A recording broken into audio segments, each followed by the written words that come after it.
அஸ்மத்குருபியோ நம. ஸ்ரீமதே ராமானுஜாய நம.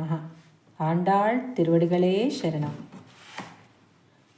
ஆஜிமஜை கண்ணா ஒன்று நீ கைகரவேல், ஆஜியுள் புக்கு முகந்து கொடார்த்தேரி, ஊஜி முதல்வ நிறுவம்போல் மெய்க்கரத்து, பாஜியந்தோள் உலகை பற்பனாபன் கையில், ஆஜி போல் மின்னி வலம்பிரி போல் நின்ற தெரிந்து, தாஜாதே சாங்க மதைத்த சரமஜை போல், வாஜி உலகனில் பெய்திடாய் நாங்களும், மார்கஜி நீராஜ மகிஜிந்தேலோரெம்பாவாய். ఆండాళ్ తిరువడిగళే శరణం. జై శ్రీమన్నారాయణ. భావము. తమ వ్రతమునకు స్నానము ప్రధానము, అందుకు జలము సమృద్ధిగా ఉండవలయును. వర్షాధిదేవత పర్జన్యుడు. గోపికలు ఆయనను ప్రార్థించుచున్నారు. భగవానుని వద్ద వినయ విధేయతలతో మెలిగినట్టే దేవతలందరూ అనన్య భక్తితో పరమాత్మను ఆశ్రయించిన వారి వద్ద కూడా ఆజ్ఞానువర్తులై ఉంటారు. భగవానుని ఆజ్ఞ కంటే భాగవతుల ఆజ్ఞ సర్వదేవతలకు శిరోరాధ్యం. వెనుకటి పాశ్రములో భగవత్ సమృద్ధి, భాగవత సమృద్ధి ఉండవలెనని అర్థించారు.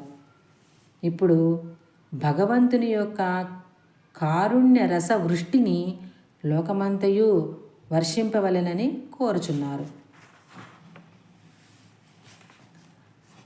గంభీర స్వభావుడా, వర్షమునకు నిర్వాహకుడా, నీవు దాతృత్వములో ఏమాత్రము సంకోచము చేయకము.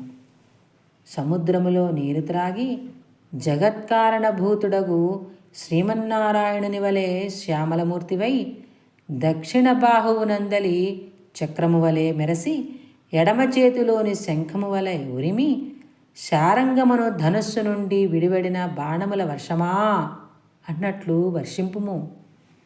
అప్పుడు మేము మార్గశీర్ష స్నానము చేయుదుము అనుచున్నారు.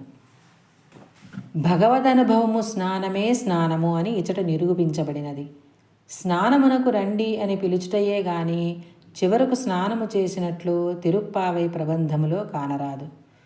నిరంతర కృష్ణ సంశ్లేషమే స్నానముగా భావించబడినదని మనము అర్థము చేసుకొనవలెను. ఆండాళ్ తిరువడిగళే శరణం. జై శ్రీమన్నారాయణ.